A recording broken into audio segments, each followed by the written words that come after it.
저희 다 같이 일어나셔서 사도신경하심으로 예배 시작하도록 하겠습니다.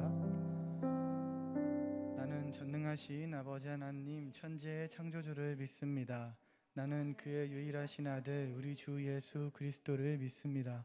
그는 성령으로 잉태되어 동정녀 마리아에게서 나시고 본디오 빌라도에게 고난을 받아 십자가에 못 박혀 죽으시고 장사된 지 사흘 만에 죽은 자 가운데서 다시 살아나셨으며 하늘에 오르시어 전능하신 아버지 하나님 우편에 앉아 계시다가 거기로부터 살아있는 자와 죽은 자를 심판하러 오십니다. 나는 성령을 믿으며 거룩한 공교회와 성도의 교제와 죄를 용서받는 것과 몸의 부활과 영생을 믿습니다. 아멘.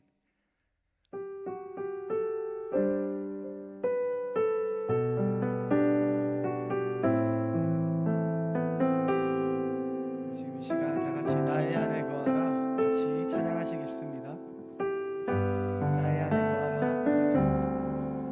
나의 안에 거하라.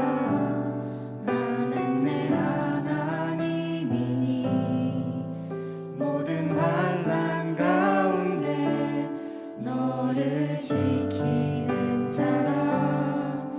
두려워하지 말라. 내가 널 도와주리니 놀라지 말라. 내 손 잡아주리라. 다시 한번 나의 안에 거하라. 나의 안에 거하라. 나는 내 하나님이니 모든 환난 가운데 너를 지키는 자라. 두려워하지 말라. 내가 널 도와주리니 놀라지 말라. 내 손 잡아주리라. 내가 너를 지명하여 불렀나니 너는 내 것이라. 내 것이라. 너의 하나님이라. 내가 너를 보배롭고 존귀하게 여기노라. 너를 사랑하는 내 여호와라.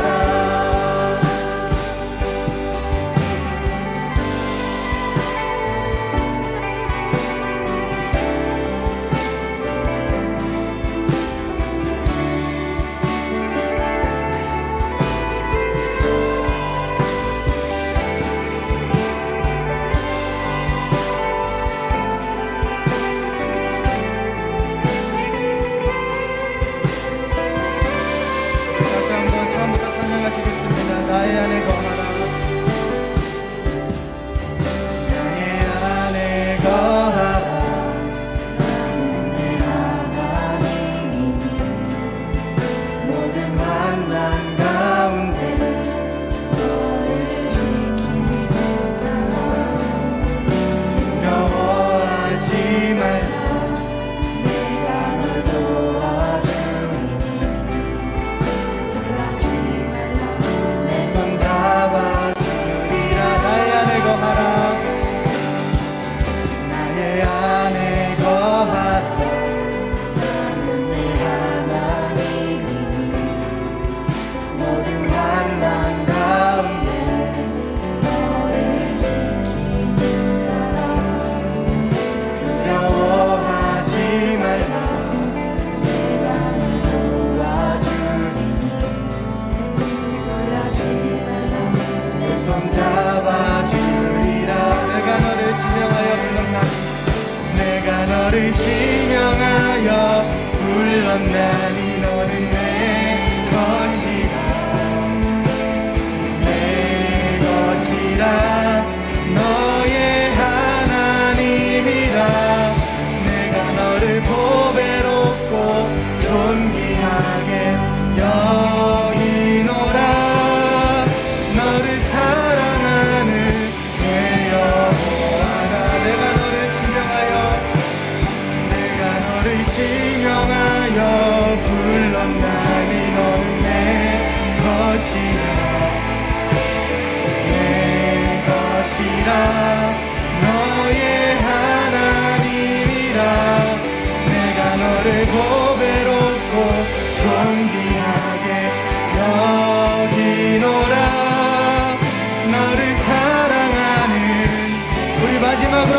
찬양하시겠습니다. 내가 너를 지명하여 불렀나니, 지명하여 불렀나니 너는 내 것이라, 내 것이라, 너의 하나님이라. 내가 너를 보배롭고 존귀하게 여기노라. 너를 사랑하는 내 여호와라. 우리 말씀 듣기 앞서 같이 이렇게 기도했으면 좋겠습니다. 주님, 내가 주님 앞에 거하기를 원합니다. 주님 안에 거하기를 원합니다. 우리의 삶을 되돌아봤을 때 참 죄악이 많이 있지만, 참 더러운 구석이 많이 있지만, 그럴 때 사단은 우리를 속입니다. 네가 무슨 하나님의 자녀냐, 네가 무슨 하나님을 믿는 사람이냐, 이렇게 사단은 우리를 속이지만, 그럼에도 불구하고 하나님께서는 나의 안에 거하라, 내가 너를 지명하여 불렀나니 너는 내 것이라, 내가 너를 거룩하게 불렀다, 이렇게 우리를 부르고 계십니다. 지금 이 시간 말씀 듣기에 앞서서 우리 기도하실 때에 주님, 내가 주님 안에 거하길 원합니다. 이 예배 가운데에서도 주님 안에 거하길 원합니다. 나의 삶 속에서도 주님 안에 거하길 원합니다. 우리 이렇게 주님 앞에 고백하시면서 다같이 기도하시면서 나아가시겠습니다. 기도하시겠습니다. 예, 주님 감사합니다. 예, 주님 감사합니다. 주님께서 지명하여 부르시고, 주님 그 모태에서부터 우리를 구별하고 우리를 성별하여 주님의 자녀로 불러주시고, 주님의 왕같은 제사장으로 불러주시고, 아버지, 주님께서 우리의 아버지 되어주심에 감사합니다. 아버지, 우리의 삶이 그렇게 녹록지가 않지만 그때마다 아버지, 우리가 사단의 그 속임수에 넘어져 아버지, 우리가 수많은 죄에 걸려 넘어지며 살아가고 있지만, 그럼에도 불구하고 신실하신 주님께서, 그럼에도 불구하고 사랑이신 주님께서 우리를 오라 하실 때에 주님, 우리의 모든 것들을 다 내려놓고 주님 앞에 나아가길 원합니다. 주님, 우리가 주님 안에 거하여서 아버지, 주님의 그 부르심 가운데로 나아가길 원합니다. 주여, 내가 너를 지명하여 불렀나니 너는 내 것이라, 너는 내 것이라, 내가 너의 하나님이라라고 말씀하시는 주님, 그 성경에 나오는 아브라함의 하나님, 이삭의 하나님, 그 야곱의 하나님이 나의 하나님 되시는 그 시간 믿음으로 선포합니다. 예, 주님, 우리 가운데 찾아오셔서 아버지, 우리가 주님 안에 거하고 주님이 우리 안에 거하는 아버지, 그 기적각도 없는 일이 아버지, 주님께 우리가 느껴지게 하여 주시고, 아버지, 우리가 주님 안에서 참된 평화와 자유를 누리며 살아갈 수 있도록 주님 우리와 함께하여 주시옵소서. 아버지, 예배 가운데 주님의 임재하심을 경험하기 원합니다. 주님의 만나심을 경험하기 원합니다. 아버지, 새벽 기도가 똑같은 이 청년들이 주님 앞에 회복되어 주님 앞에 정결하게 기도를 되어 나아갈 수 있도록 아버지, 우리 한 사람 한 사람 나눌 수 있도록 역사하여 주시고,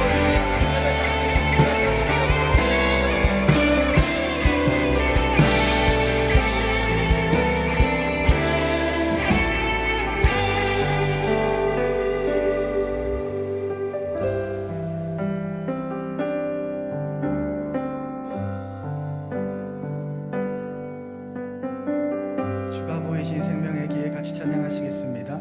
주가 보이신 생명의 기, 나 주님과 함께 상한 마음을 드리며 주님 앞에 나가리. 나의 의로움이 되신 주, 그 이름 예수, 나의 길이 되신 이름 예수.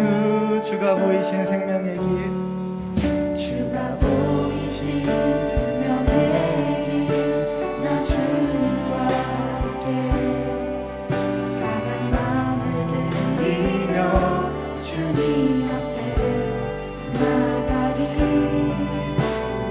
나의 의로움이 되신 주, 그 이름 예수, 나의 길이 되신 이름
주가 보이신 생명의 주가 보이신 생명의 길, 나 주님과 함께 사랑함을 드리며 주님 앞에 나가리.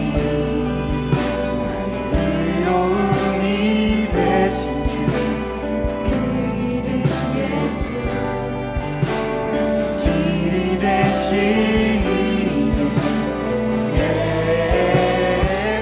주가 보이신 생명의 길, 주가 보이신 생명의 길, 나 주님과 사랑함을 드리며 주님 앞에 나가리. 의로움이 되신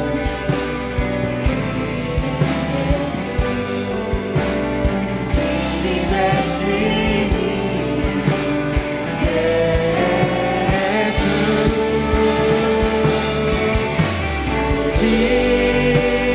오직 그가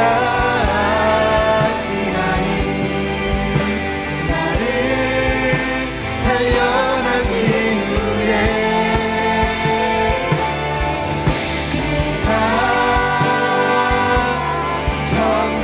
정금같이 나오리라. 나의 길 오직 그가 아시나니 오직 그가 아시나니 나를 단련하신 후에 내가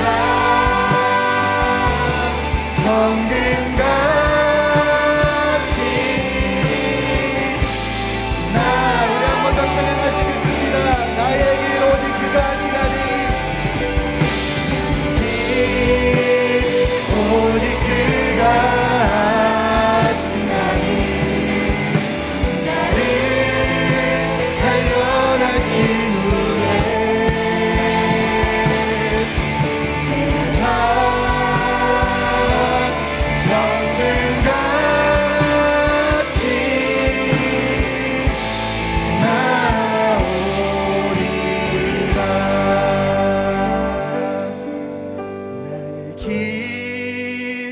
오직 그가 아시나니 나를 단련하신 후에 내가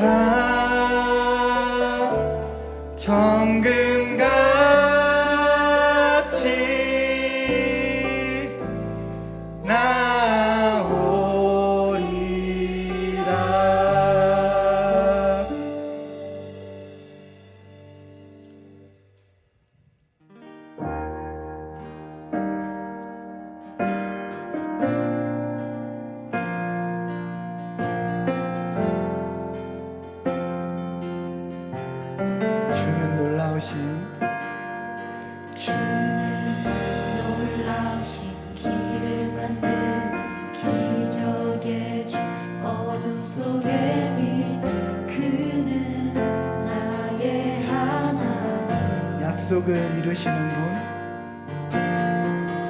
약속을 이루시는 기적의 주, 어둠 속의 빛, 그는 나의 하나님. 주는 놀라우신 길을 만든 기적의 주, 어둠 속의 빛, 그는 나의 하나님. 약속을 이루시는 기적의 주, 어둠 속의 빛, 그는 나의 하나님. 주 예수 이곳에 계셔. 주 예수 이곳에 계셔. 나 경배 주 경배 이곳에 운행하시며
모든 삶 돌이키시네.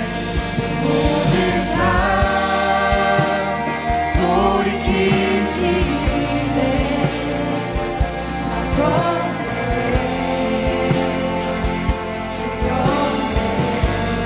우리 맘 회복하시네. 우리 맘 회복하시네.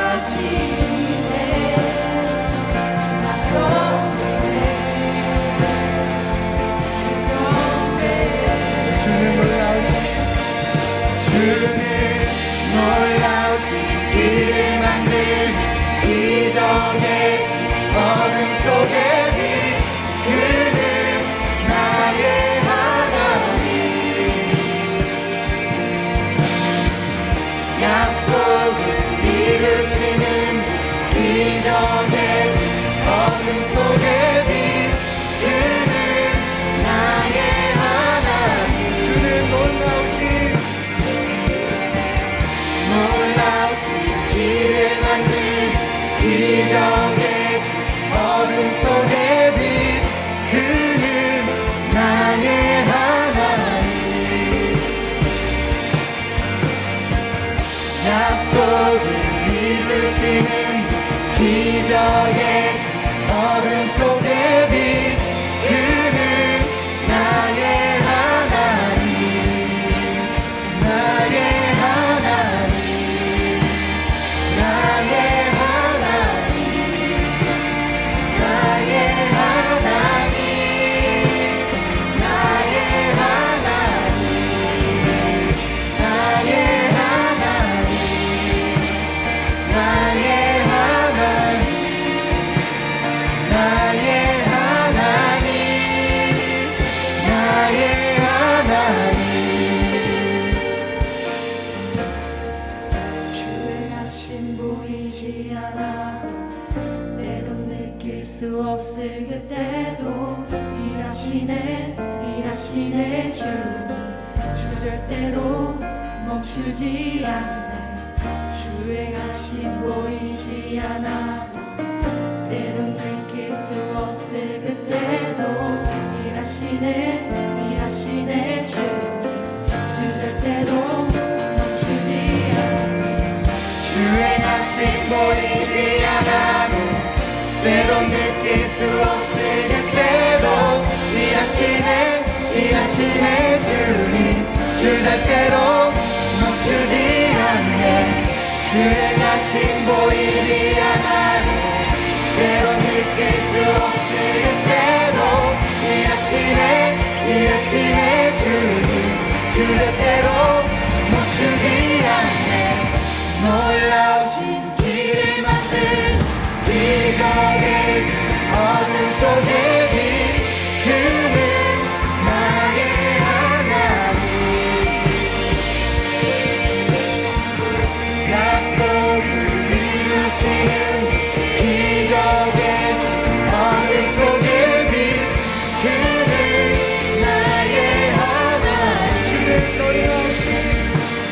주의 놀라우신 길을 만든 기적의 어둠 속에 빛 그는 나의 하나님.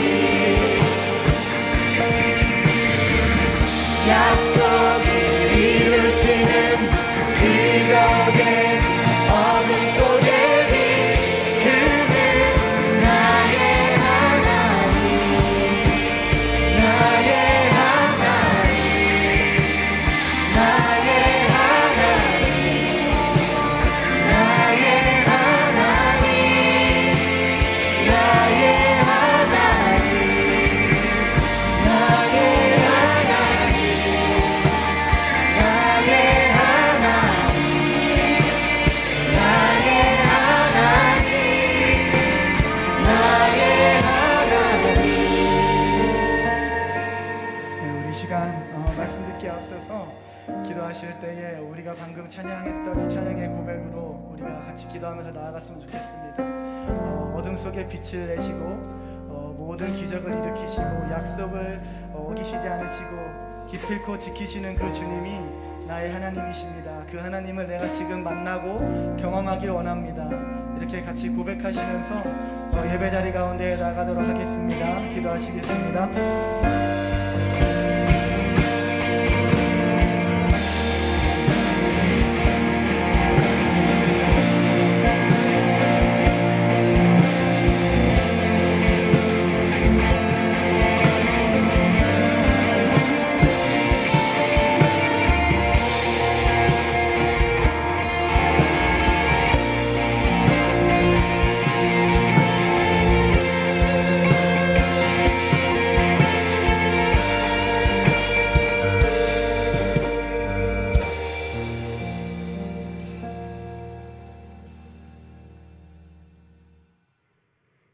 사랑의 주님, 주님의 자녀들이 한 자리에 모여 주님을 찬양하고 기도하며 예배드릴 수 있도록 허락해 주심에 감사를 드립니다. 우리의 모든 것을 아시고 항상 지켜보시는 주님, 주님이 보시기에도 저희 스스로가 느끼기에도 저희는 너무 연약합니다. 하루하루 살아갈 때 작은 바람에도 휘청거리고 작은 돌부리에도 넘어지며 주변을 돌아보지 못할 만큼 시야가 좁아 내가 처한 상황에만 몰두하는 시간을 보내고 있습니다. 주일에 나와 나의 지난 시간을 돌아보며 회개하지만 다시 일상이 시작되면 그 생활에 벗어나고자 더 많은 지식과 물질 등 세상 것을 탐내며 살아갑니다.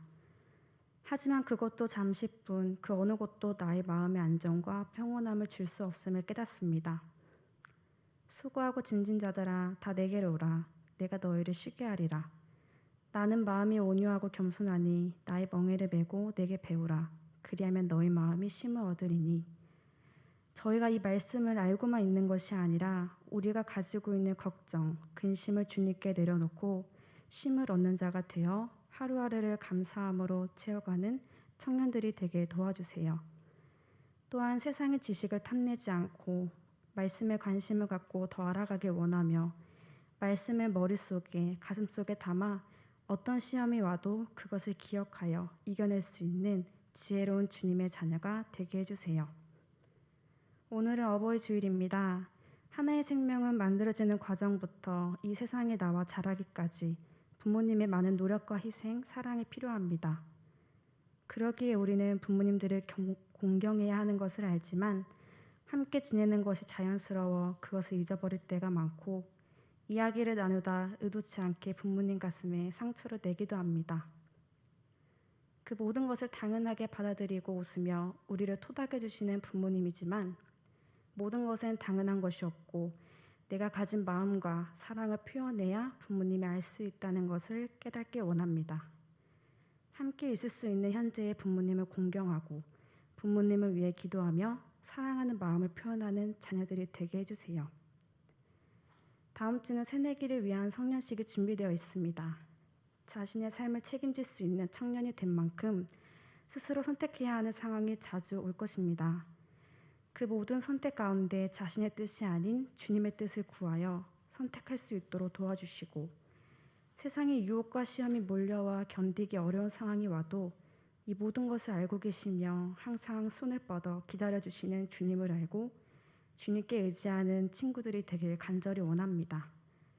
다음 주에 많은 친구들이 예배 자리에 나와 함께 찬양하고 기도하는 시간이 되도록 허락해 주시고 아이들을 위해 기도하고 섬기며 함께 기쁨으로 축복해주는 청년부가 되도록 도와주세요. 예배를 위해 기도하고 힘쓰는 자들이 있습니다.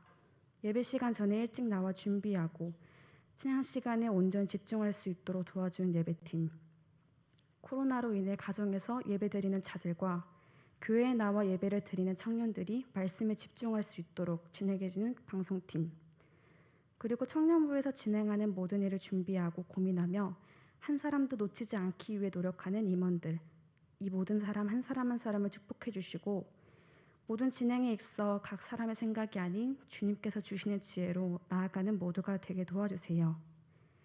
말씀을 준비하고 주님의 말씀이 우리 마음속에 와 닿을 수 있도록 많은 노력을 하시는 유범인 목사님의 6년간의 강건함을 허락해 주시고 그 가정에도 평안과 화평이 가득하게 도와주세요.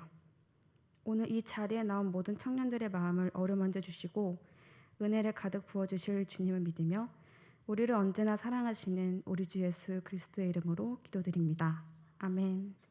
하늘에 계신 우리 아버지, 아버지의 이름을 거룩하게 하시며 아버지의 나라가 오게 하시며 아버지의 뜻이 하늘에서와 같이 땅에서도 이루어지게 하소서. 오늘 우리에게 일용할 양식을 주시고 우리가 우리에게 잘못한 사람을 용서하여 준 것 같이 우리 죄를 용서하여 주시고 우리를 시험에 빠지지 않게 하시고 악에서 구하소서. 나라와 권능과 영광이 영원히 아버지의 것입니다. 아멘.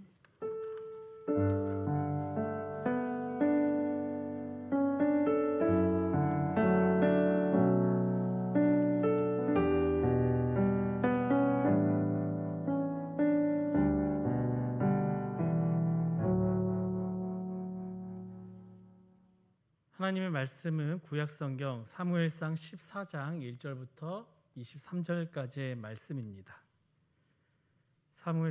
구약성경 사무엘상 14장 1절부터 23절까지의 말씀, 제가 가진 성경으로는 구약성경 428면입니다.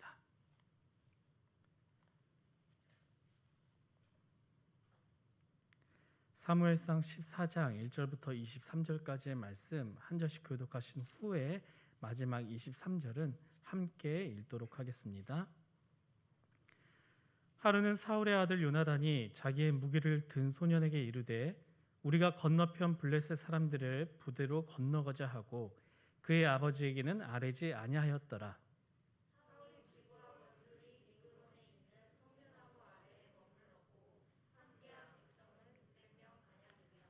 아히야는 에봇을 입고 거기 있었으니 그는 이가봇의 형제 아히두베 아들이요 비느하스의 손자요 실로에서 여호와의 제사장이 되었던 엘리의 증손이었더라.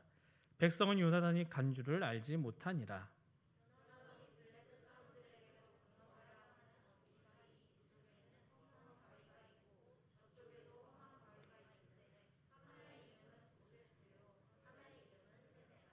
한 바위는 북쪽에서 믹마스 앞에 일어섰고 하나는 남쪽에서 게바 앞에 일어섰더라.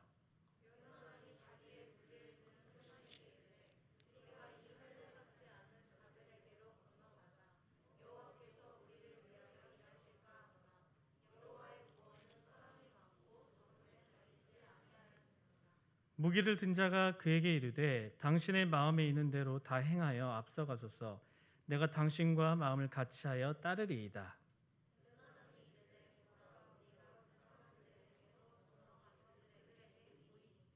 그들이 만일 우리에게 이르기를 우리가 너희에게로 가기를 기다리라 하면 우리는 우리가 있는 곳에 가만히 서서 그들에게로 올라가지 말 것이요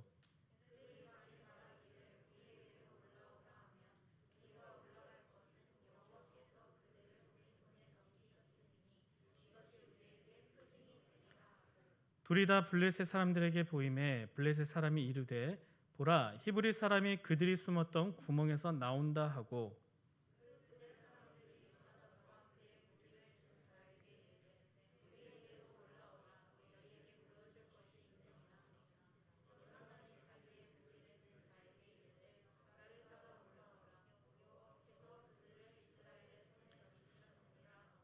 요나단이 손발로 기어 올라갔고 그 무기를 든 자도 따랐더라. 블레셋 사람들이 요나단 앞에서 엎드러짐에 무기를 든 자가 따라가며 죽였으니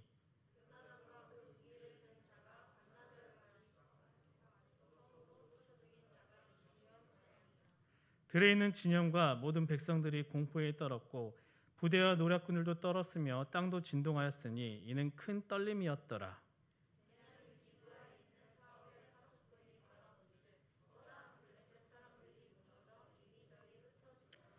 사울이 자기와 함께 한 백성에게 이르되 우리에게서 누가 나가든지 점호하여 보라 하여 점호한즉 요나단과 그의 무기를 든 자가 없어졌더라.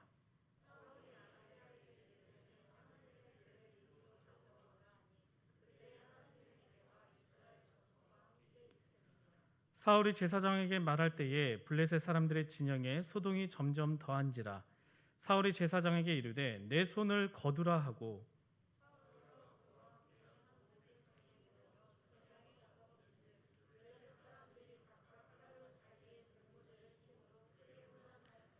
전에 블레셋 사람들과 함께하던 히브리 사람이 사방에서 블레셋 사람들과 함께 진영에 들어왔더니 그들이 돌이켜 사울과 요나단과 함께한 이스라엘 사람들과 합하였고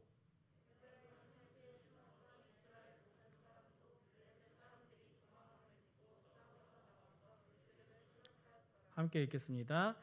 여호와께서 그날에 이스라엘을 구원하심으로 전쟁이 베다연을 지나니라. 아멘. 사랑하는 우리 청년들, 오늘도 예배 자리에 오신 여러분들을 주님의 이름으로 환영합니다. 오늘은 어버이 주일입니다. 그래서 몇몇의 청년들은 오늘 좀 일찍 나와서 교회 어르신들에게 카네이션을 이렇게 달아드렸는데 너무나 좀 감사의 말씀을 드립니다. 우리 청년들 가운데 아직 부모님께 어제 전했어야 됐겠죠. 전하지 못한 감사의 마음이 있다면 오늘도 늦지 않았습니다. 그 부모님께 꼭 전해줬으면 좋겠습니다. 계속해서 저희가요 이제 사무엘상 말씀을 보고 있습니다. 잠시 지난주로 한번 되돌아보면 이 사울의 큰 실수를 보게 됩니다. 사울의 아들인 요나단이 섣불리 블레셋을 먼저 공격을 시도하여서 블레셋이 이제 이스라엘을 공격할 명분을 얻었고 이스라엘을 공격하게 되죠. 바다의 모래와도 같은 수많은 이 블레셋 군사들이 이스라엘과 전쟁을 하기에 앞에 서게 됩니다. 그 과정에서 이 사무엘 선지자는 자신이 올 때까지 이 사울 왕에게 7일을 기다리라고 말하죠. 그리고 사울은 그 말을 기억하며 7일을 기다리게 됩니다. 그런데 끝까지 기다리지 못하고 7일째 그 되던 그날 사울은 자신이 번제를 드립니다. 물론 이후에 이 솔로몬 왕도 1000번제라는 유명한 번제를 드린 적이 있기 때문에 이 번제를 드린 것만 가지고 이 하나님의 말씀을 어겼다는 것을 보기에는 무리가 있습니다. 하지만 이 사무엘에 드렸던 그 번제의 의미가 중요하다고 했었죠. 당시에는 전쟁을 시작하기 위해 선지자가 번제를 드림으로 그 전쟁을 하는 것이 옳은 것인지 아니면 아닌지 하나님께 여쭤봐야 했습니다. 이때 이 사울이 하나님의 뜻을 묻지 않고 자신의 선택으로 전쟁을 시작했다는 것, 이것이 바로 사울이 했던 가장 큰 실수였습니다. 일로 하나님께서는 사울에게 너의 왕권이 이제 끝나게 될 것이며 이제는 이스라엘 백성들이 세운 왕이 아니라 하나님께서 직접 왕을 선택하겠다고 말씀하시죠. 사울의 선택으로 시작한 이 이스라엘과 블레셋의 전쟁, 과연 그 결과는 어떻게 될까요? 이 전쟁의 과정을 한번 살펴보고 이 사건이 오늘 지금 우리에게 전하는 메시지가 무엇인지 이 시간 함께 보도록 하겠습니다. 사무엘은 이제 길갈에서 떠나 자신의 있던 기브아로 돌아가게 됩니다. 그리고 사울은 이제 또다시 이 블레셋과의 전쟁에 집중을 하려고 하죠. 이 사울이 전쟁을 시작하려고 하는데 이 백성의 수를 세어 보니까 600명밖에 안 됩니다. 이전에 모았을 땐 3000명이었는데 그 시간 동안 600명으로 줄어든 것입니다. 이스라엘은 군사수뿐만 아니라 가지고 있던 그 무기에서도 블레셋에 비해 좀 많이 떨어졌습니다. 블레셋은 철기가 풍성했던 반면 당시 이스라엘에는 이 철기 제품이 굉장히 적었습니다. 왜냐하면은 이스라엘 자체에 이 철광석이 나오지도 않을 뿐더러 이 블레셋이 이스라엘을 좀 억압하기 위해서 이스라엘 안에 들어가는 이 철기 문화를 통제했습니다. 어느 정도로 통제했냐? 이스라엘에는 이 대장장이 한 명이 없었고요. 심지어 그들이 사용하던 도끼나 낫을 좀 무뎌져서 가려고 하려면은 블레셋 사람이 있는 곳을 찾아가야지만 그것들을 수리할 수가 있었습니다. 그렇기 때문에 성경을 자세히 보면은 이 전쟁의 상황 가운데 이스라엘 가운데서는 철 무기가 있었던 사람이 딱 2명이라고 말을 합니다. 바로 사울과 요나단입니다. 군사의 수로 보나 이 무기의 수준으로 보나 도저히 이스라엘은요 이 블레셋을 이길 수 없는 상황이었습니다. 이 전쟁의 결과 과연 어떻게 되었을까요? 14장 23절을 보면은요 이 전쟁의 결과를 이렇게 증거하고 있습니다. 함께 14장 23절을 읽어보도록 하겠습니다.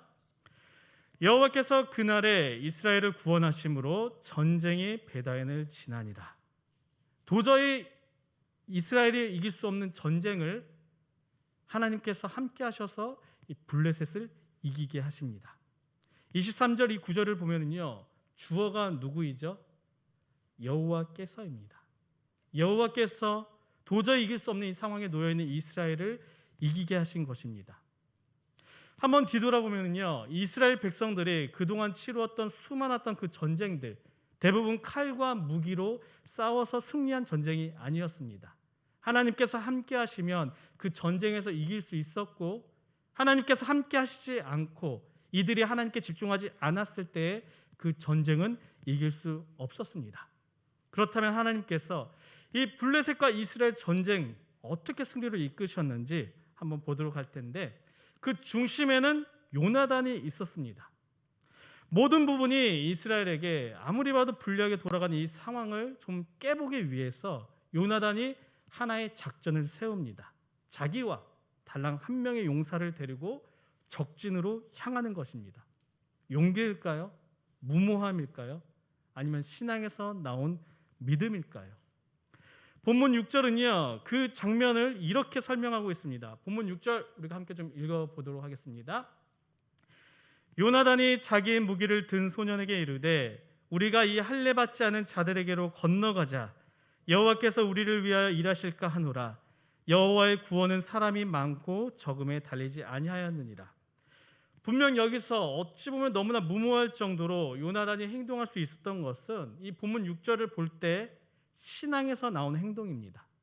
전쟁의 승리는 사람의 많고 적음에 달려있지 않고 오직 여호와께 달려있다고 선포하면서 요나단은 향한 것입니다.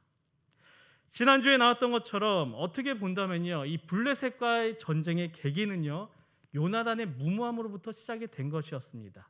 사울이 전쟁을 시작하는 번제를 드렸던 것, 어떻게 보면 요나단이 무모함으로 이 블레셋을 자극했기 때문에 이 상황이 일어난 것으로 볼 수가 있겠죠. 그런데 그래도 요나단은 이 전쟁에 임할 때만큼은 자신이 치르는 이 전쟁의 승리가 어디에서 오는지, 누구에게 오는지 확실하게 알고 있었습니다. 아버지인 사울은요, 이 전쟁을 앞두고 눈에 보이는 군사력의 숫자를 따지고 있을 때 요나단은 구원은 하나님께 있다는 것을 믿고 전진으로 향해 들어간 것입니다. 승리를 위해 아무것도 조력하지 않은 이 사울에 비해 요나단은 이스라엘의 승리를 위해 능동적으로 싸운 것이죠. 요나단은 블레셋에 올라가면서 다시 한번 하나님께 하나의 표징을 구합니다. 마치 이 기드온이 양털의 표징을 구했던 것처럼 하나님께 무엇인가 확실한 증거를 구합니다.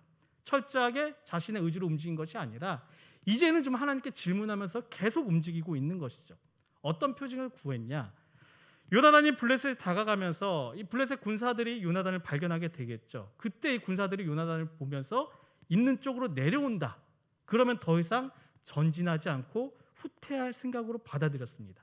반대로 이 요나단과 다른 그 한 명을 발견한 블레셋 군사들이 이들을 보면서 올라오라, 자신들이 있는 그 산으로 올라오라 그러면은 그것을 하나님의 표징으로 알고 위로 올라가겠다고 한 것입니다. 표징을 구한 요나단은요, 이 블레셋에 가까이 갔고 드디어 이제 블레셋 군사들이 이 두 명을 발견하게 됩니다. 블레셋은 요나단을 보면서 이렇게 말합니다. 야, 히브리 사람이 숨어있던 구멍에서 기어 나오는구나. 비아냥거리기 시작합니다. 그리고 무엇이라고 말하냐? 이 위로 올라오라. 그 말은 들은 요나단은 하나님께서 이들을 우리 이스라엘 손에 넘기셨다. 확신을 가지고 그들에게 올라갑니다. 그리고 그곳에 있던 약 20명과 이 요나단과 다른 군사 2명이 싸우게 되는데 거기서 요나단이 이기게 됩니다. 이 갑작스러운 승리의 소식을 들은 블레셋 사람들은요, 공포를 떨게 됩니다. 어떤 상황이 일어나냐? 본문 15절은요, 그 상황을 이렇게 설명하고 있습니다. 15절을 읽을 텐데 혹시 성경이 있으신 분들은요, 자신의 성경을 펴서 한번 읽으면 좋을 것 같습니다. 15절 함께 좀 읽어보도록 하겠습니다. 들에 있는 진영과 모든 백성들이 공포에 떨었고 부대의 노략꾼들도 떨었으며 땅도 진동하였으니 이는 큰 떨림이었더라. 여러분들 성경을 한번 보시겠습니까? 뒤에 큰 떨림이란 이 단어에 각주가 붙어 있을 것입니다.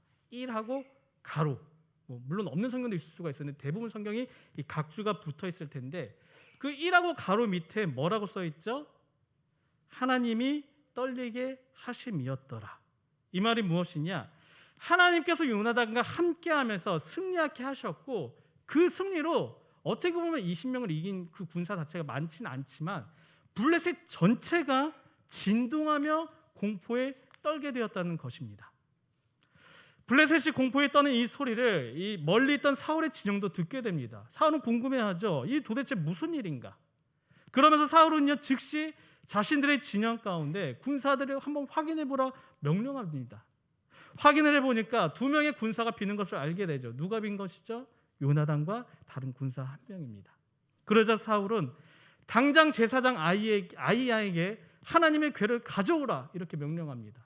이전과는 어찌 보면 좀 변화된 모습이었죠. 아마도 이 바로 전에 사무엘에게 호되게 혼났기 때문에 아무로 좀 그 행동에 좀 변화가 일어날 것 같습니다. 그 혼낼 때 이 사무엘이 사울에게 원했던 것은 무엇이었죠? 신앙의 모양과 형식이 아니었습니다. 앞서 말씀드렸던 것처럼 번제를 드려서 혼난 것보다는 하나님의 명령을 이스라엘 왕으로서 이 사울이 어겼기 때문에 사무엘이 혼내면서 왕으로서 하나님의 명령을 좀 순종하십시오 이렇게 강요했던 것이죠. 여기서 사울이 아이양 제사장에 가지고 오랐던 이 하나님의 궤를 이 성경 원어로 보면 이제 정확한 의미로 에봇입니다. 에봇은 무엇이냐? 그 당시 제사장들이 입던 의복으로서 그 가운데 우림과 둠밈이라는 이 조그만 주먹만한 2가지 돌이 있었습니다. 그리고 이 2돌을 언제 사용하냐? 어떠한 선택을 할 때 이것이 하나님의 뜻인지 아니신지 구별할 때 제사장이 그 2가지 뽑으면서 그 나온 돌에 따라 그것이 바로 하나님의 뜻이라고 묻던 장치였습니다. 그런데 사울이 이 제사장에게 하나님의 뜻을 묻고 있을 때 블레셋의 진영 가운데서 더 큰 막 소동과 소리가 더 크게 들리기 시작합니다. 혼란에 빠진 블레셋이 자기들끼리 서로 치고받고 싸우면서 서로 죽이는 상황이 일어나게 되죠. 하지만 그럼에도 불구하고 이 사울은요, 이 전쟁터로 뛰어드는 것이 아니라 사람의 수를 세어보면서 이미 시작된, 이미 벌어진 전쟁임에도 불구하고 하나님, 우리가 전쟁을 해야 됩니까? 안 해야 됩니까? 묻고 있는 것입니다. 무엇인가 좀 계속해서 이 사울의 상황에 따라 대응하는 방법들이 뭔가 좀 어긋나고 있는 것이죠. 하나님께 진짜로 물어봐야 할 때는 물어보지 않고, 묻지 않고 이제 전진해야 할 때는 갑자기 생뚱맞게 하나님께 묻고 있는 것입니다. 이 제사장에게 하나님의 뜻을 묻던 이 사울이 갑자기 이제는 아이야 제사장이 이 둠밈과 우림 뽑으려고 하니까 그 손을 멈추라 말합니다. 그 손을 거두라. 그리고 이제 드디어 이 사울의 군대가 블레셋 진영으로 들어가게 됩니다. 이 부분만 봐도 사울은 사무엘의 지적으로 그 신앙 자체가 변한 것이 아니라 여전히 종교의 형식과 모양에 집착하고 있다는 것을 알 수 있는 부분이죠. 만약 진정 사울이 하나님의 뜻을 알기 원했더라면은 블레셋 진영에서 어떠한 큰 소동이 일어나도 하나님의 뜻을 묻고 갔어야 됐겠죠. 그런데 갑자기 물으려고 하니까 그 손을 멈춰라, 거두게 하고 갑자기 블레셋 진영으로 들어간 것입니다. 사울의 종교적 형식에 집착한 이 극단적인 선택의 혼란은 여기서 끝이 아닙니다. 전쟁에 나선 이 병사들에게 갑자기 이 사울이 뜬금없이 금식을 선언해 버립니다. 그리고 이 금식을 어기면은 누구든지 예외 없이 죽음을 받을 것이라 선언하게 되죠. 사울은 지도자로서 잃지 말아야 평전심마저 잊어버리고 계속해서 좀 극단적인 선택을 하게 됩니다. 뜬금없이 에봇을 가지고 온 것도 그렇고요. 이제는 금식까지 선언하면서 그것을 어긴 자에게 죽음을 당하게 하겠다는 저주의 말까지 모든 것들이 굉장히 좀 극단적이죠. 한 사람의 자기 종교화가 이 이스라엘의 모든 사람들을 굉장히 피곤하게 만들고 있습니다. 여러분, 신앙이 성숙한 사람은요, 이 절대, 결코, 단연코, 죽어도 이런 표현을 잘 사용할까요? 사용하지 않을까요? 대부분 사용하지 않습니다. 어떠한 사람들이 이런 표현을 사용하냐? 주로 벼랑 끝에 몰려서 무엇인가 굉장히 눌려있는 사람들이 이런 표현을 자주 사용합니다. 신앙이 성숙한 사람은요, 그럴 수도 있겠구나, 뭔가 여지를 둡니다. 왜 그럴까요? 우리는 인간이기 때문이죠. 내가 지금 정말 옳다고 생각하는 그것이 틀릴 가능성이 너무 많기 때문입니다. 때로는 내가 옳다고 고집하는 그것들로 인해 누군가는요, 상처를 받을 수도 있습니다. 그리스도인으로서 고집 피우지 않는 분들, 때로는 바보 같아 보일 때도 있죠. 그러나 바보여서가 아닙니다. 아무 생각이 없어서 고집을 부리지 않는 것이 아닙니다. 하나님의 말씀을 잘 이해하니까 상대방을 이해할 수 있는 그 마음과 배려가 있기 때문입니다. 사랑하는 우리 청년들, 신앙의 형식 중요하죠. 그러나 그것보다 더 중요한 것이 바로 신앙의 본질입니다. 신앙의 본질은 무엇일까요? 나와 하나님의 관계입니다. 내 인생에 하나님은 어떤 분이시고 그 가운데 나는 누구인가? 이것에 대한 관계를 확실하게 아는 것, 이것이 바로 신앙의 본질입니다. 신앙의 형식은요, 이 신앙의 본질에 바로 서 있다면은 자동적으로 표현이 되게 돼 있습니다. 사울은 바로 이 본질을 간과하고 형식에 집중한 것입니다. 다시 본문 14장을 보면은 이 사울이 내렸던 금식령을 듣지 못한 한 사람이 등장합니다. 바로 사울의 아들 요나단입니다.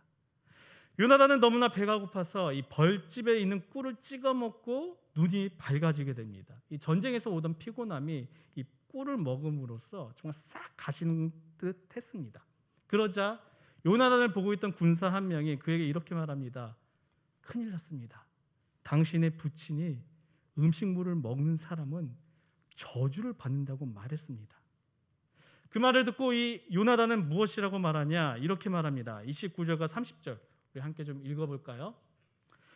요나단이 이르되 내 아버지께서 이 땅을 곤란하게 하셨도다. 보라, 내가 이 꿀 조금을 맛보고도 내 눈이 이렇게 밝아졌거든.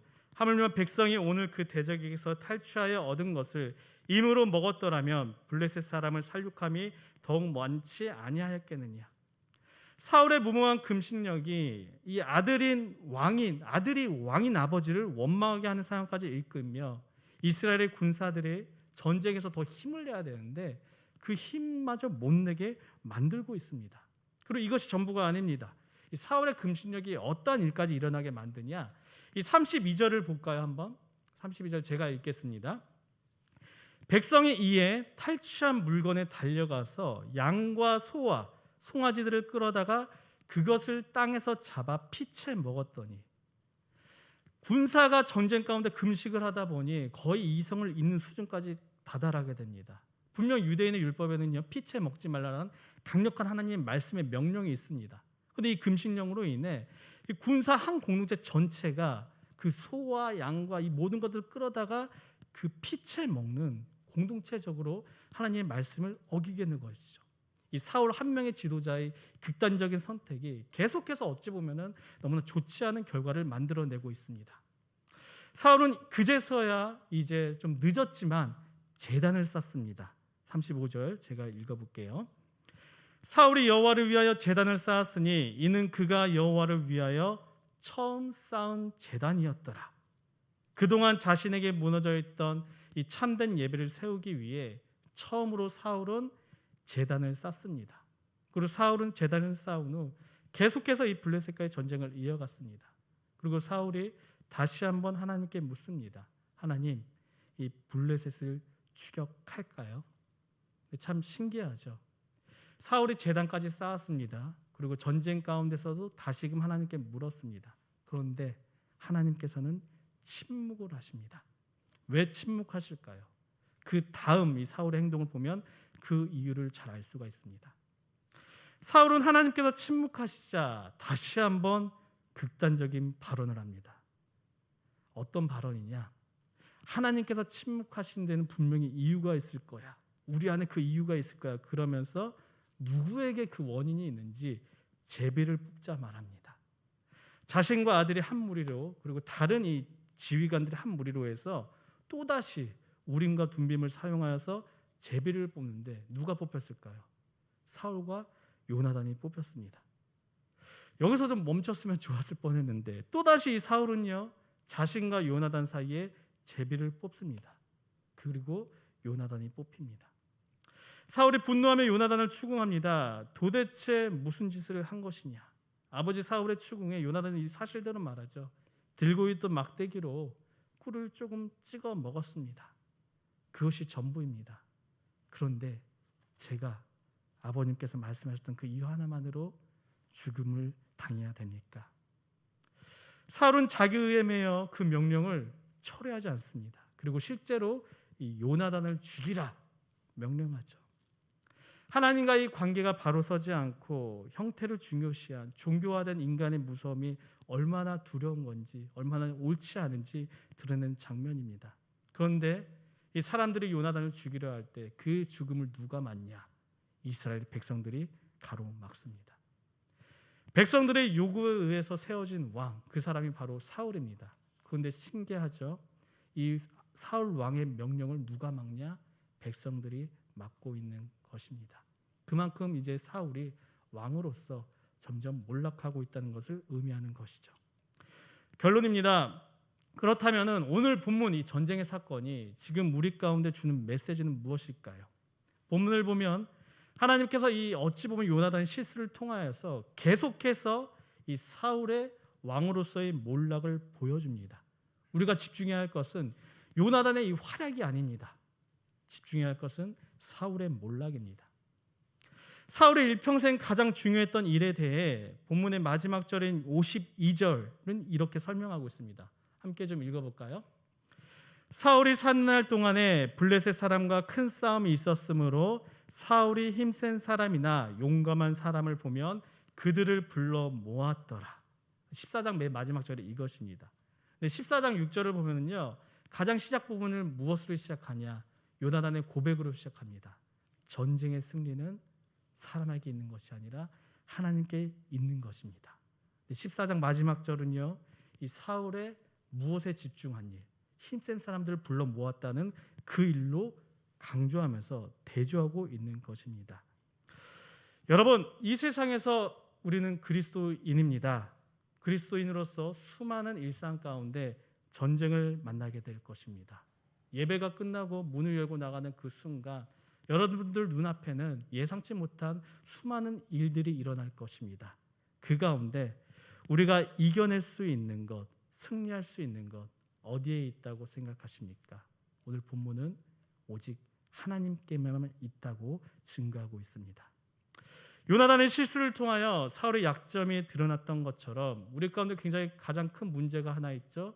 바로 코로나19입니다. 코로나19의 문제를 통하여서 내 가운데 그리고 우리 공동체 가운데 더 나아가 한국 교회의 약점을 우리는 발견하게 됩니다. 물론 표면적으로 본다면요, 이 코로나19의 아픔, 이 바이러스가 어디서 나왔는지 그 사람들이 정말 큰 잘못이며 또한 다시금 이런 일이 일어나지 않도록 찾는 것이 중요할 수가 있겠죠. 근데 우리 가운데 그것보다 더 중요한 것은 이 일로 통하여 하나님께서 지금 나에게 그리고 지금 우리 공동체에게 하시고자 하는 말씀이 무엇인지, 그리고 이 코로나19를 통하여서 지금 드러나는 내 삶의 문제들은 무엇이며 우리 공동체의 문제는 무엇인지 우리가 함께 좀 주목해 봐야 합니다. 어떻습니까? 코로나19로 이제 1년이 넘었죠. 여러분들 일상 가운데 가장 큰 문제는 무엇입니까? 그리고 나의 신앙생활 가운데 발견하지 못했던, 드러나고 있던 그 문제는 무엇입니까? 그리고 우리 청년부에 발견하지 못했던 그 문제는 무엇입니까? 이러한 문제는요, 우리가 그냥 볼 수 있는 것이 아닙니다. 나의 시각으로 본다면요, 우리는 사울왕처럼 눈에 보이는 것에만 집착하고 자칫 잘못한 선택을 할 수도 있습니다. 말씀과 기도로 물으며 우리의 귀를 열고 마음을 열어 하나님께 질문해야 됩니다. 이러한 문제 가운데 하나님 원하시는 것이 무엇입니까? 내 삶에 이런 어려움이 있습니다. 우리 교회, 우리 청년부에 이런 어려움이 있습니다. 하나님 어떻게 해야 됩니까? 이 가운데 승리할 수 있는 방법은 오직 하나님밖에 없습니다. 이것이 바로 오늘 본문이 우리에게 전하는 메시지입니다. 이제 말씀을 마치고자 합니다. 한 주간도 마치 전쟁터와 같은 일상으로 돌아가 우리는 숨가쁘게 살아가게 될 것입니다.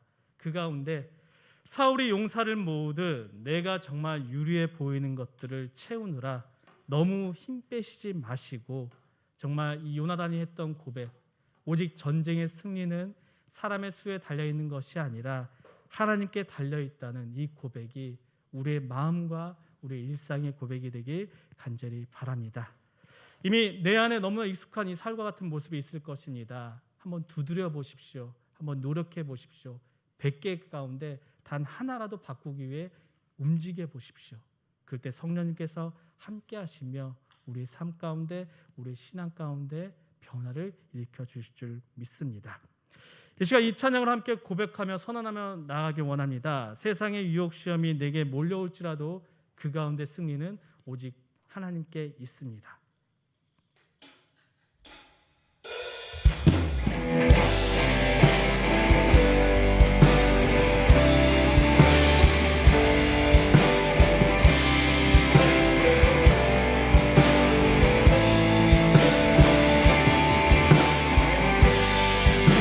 세상의 유혹 시험이 세상의 유혹 시험이 내게 몰려올 때에 나의 힘으로 그것들 모두 이길 수 없네. 거대한 폭풍 가운데 위축된 나의 영혼 어찌할 바를 몰라 헤매이고 있을 때 주님을 찬양합니다. 그 찬양 손을 들고 찬양 전쟁은 나에게 속한 것 아니니 그 찬양 손을 들고 찬양 전쟁은 하나님께 속한 것이니 오직과 속임수로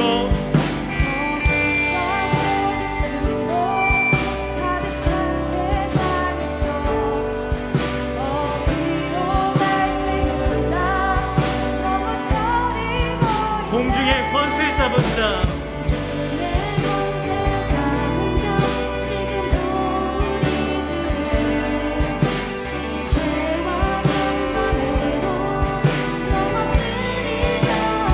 주위를 둘러보면 아무도 없는데 주위를 둘러보면 아무도 없는데 믿음의 눈을 뜨며 보이는 분 계시네. 지금도 내 안에서 역사하고 계시니 사망과 어둠의 권세 물리치신 예수님 주님을 찬양합니다. 찬양 손을 들고 찬양 전쟁은 나에게 속한 것 아니니 찬양 손을 들고 찬양 전쟁은 하나님께 속한 것 주님을 찬양합니다.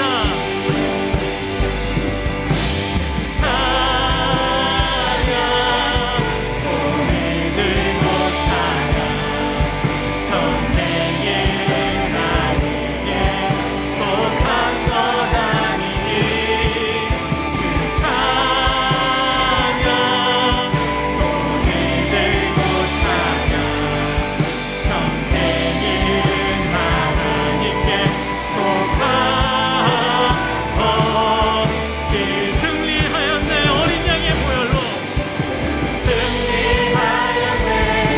어린 양의 보혈로 보혈의 능력으로 서리라. 승리하였네. 어린 양의 보혈로 주 내게 승리 주셨네. 승리하였네. 어린 양의 보혈로 승리하였네. 어린 양의 보혈로 보혈의 능력으로 서리라. 승리하였네.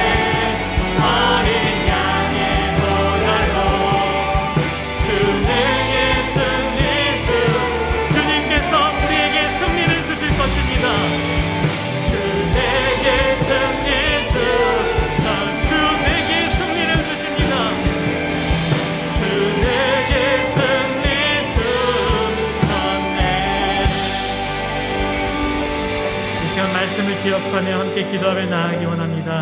말씀 가운데 요나단과 사울을 기억하며 주님 지금 내 일상에 만나게 될 수많은 전쟁들 승리는 오직 하나님께만 있습니다.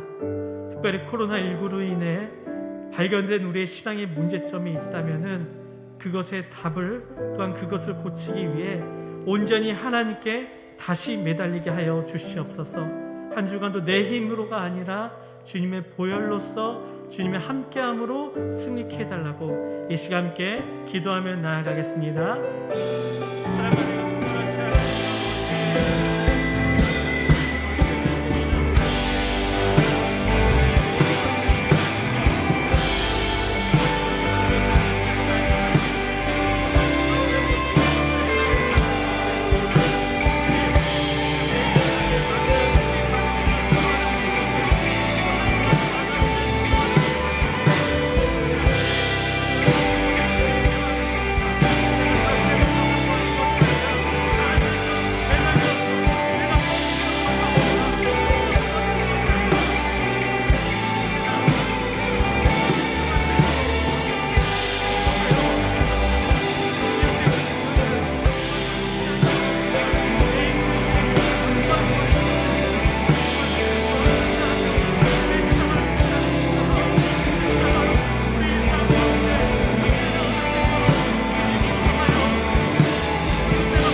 시간 함께 이어서 우리 청년부를 위해, 공동체를 위해 기도하며 나아가기 원합니다. 코로나19로 인해 드러난 우리 공동체의 문제점들이 있죠. 예배를 소홀히 여겼던 점들, 말씀에서 멀어진 우리의 삶들, 기도하지 못하는 우리의 모습들, 서로 외면하며 살아가지 못했던 다양한 문제점들이 있습니다.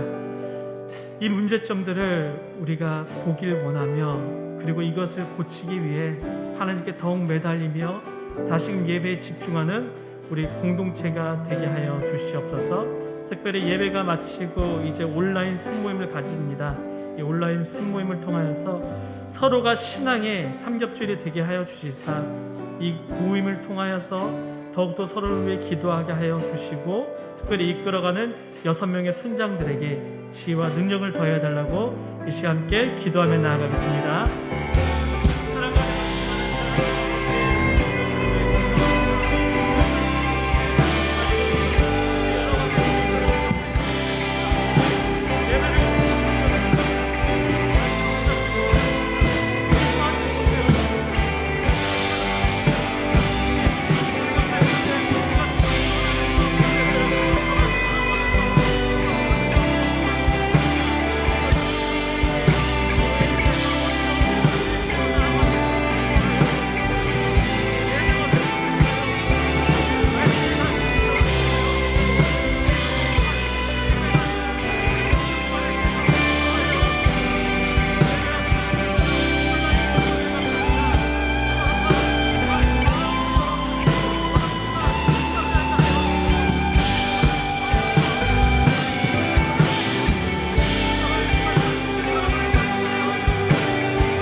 계속해서 이 땅을 위해, 또한 전 세계적 나라를 위해 함께 기도하며 나아가기 원합니다. 주님, 코로나로 시름하고 있는 우리나라와 특별히 이 땅을 고쳐 주시옵소서. 특별히 그 가운데 한국 교회들이 먼저 눈물로써 회개하며 이 시대 가운데 감당해야 할 빛과 소금의 역할을 다시금 되새기게 하여 주시옵소서. 특별히 이 시간 미얀마와 인도를 위해 기도하기 원합니다. 미얀마의 민주운동과 특별히 급격하게 늘어나는 인도의 코로나 확진자 가운데 정말 주님의 평화를 더해달라고 이 시간 우리나라와 이 땅을 위해 함께 기도하며 나아가겠습니다. 사랑하는 하나님,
주님, 오늘도 우리에게 예배를 드릴 수 있는 건강과 환경을 주시니 감사합니다. 요나단과 사울의 모습을 보며 내 삶의 전쟁의 승리가 오직 여호와께 있음을 고백하며 그 승리를 주시는 하나님만 의지하게 하여 주시옵소서. 우리의 일상 가운데 자꾸만 다른 데서 유익을 구하는 우리의 부족함을 용서하여 주시고 오직 주님의 나라와 그 의를 위해 일하는 우리가 되게 하여 주시옵소서. 다시 시작하는 이 한 주간도 내 힘으로 사는 것이 아니라 성령의 능력으로 주님의 보혈로 죄의 유혹에서 승리하게 하여 주시옵소서.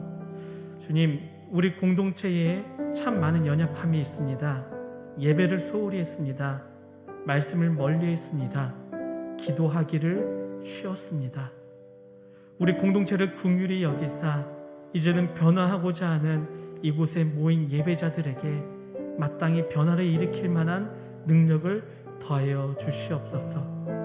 예배 후에 매번 온라인 순모임을 가지고 있습니다.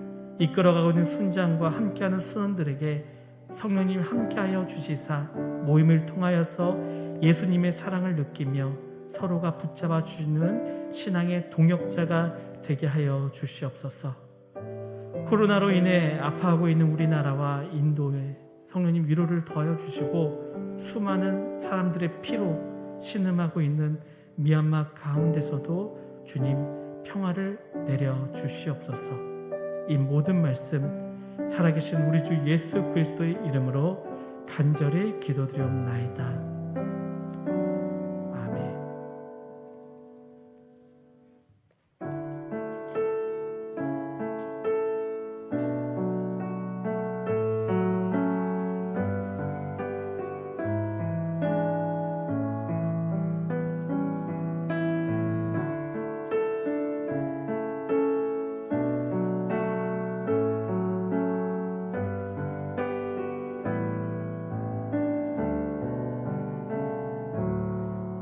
주님, 오늘도 예배를 드리며 우리의 예물을 올려드립니다. 드리는 손길들을 기억하여 주시고 어려운 시대의 빡빡함보다는 그럼에도 불구하고 나눌 줄 아는 선한 예배자들이 되게 하여 주시옵소서. 드리는 이들에게는 대충이 아니라 정성을 드릴 줄 아는 그 지혜를 더하여 주시고 드리지 못하는 이들에게는 이 모든 것이 주님의 것이라는 헌금의 의미를 알 수 있는 지혜를 내려 주시옵소서. 물질을 너무나 중요시 여기는 이 시대에 물질보다 이 물질을 창조하시고 다스리시는 하나님을 바라보는 예배자들이 되게 하옵소서. 예수님의 이름으로 기도드립니다. 아멘. 이 시간 다 함께 일어나서 찬양으로 선포하며 나아가기 원합니다.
여러분의 일상 가운데 세상의 빛으로서 세상의 소금으로서 승리하시길 기도로 응원하겠습니다.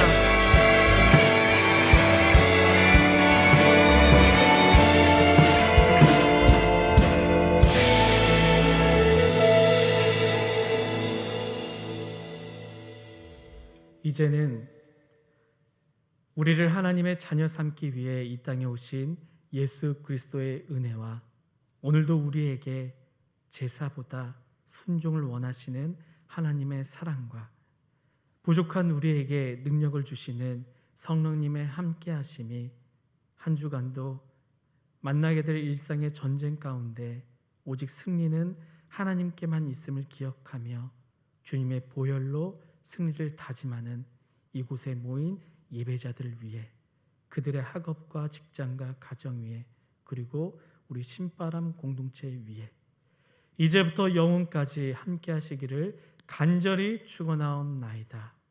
아멘.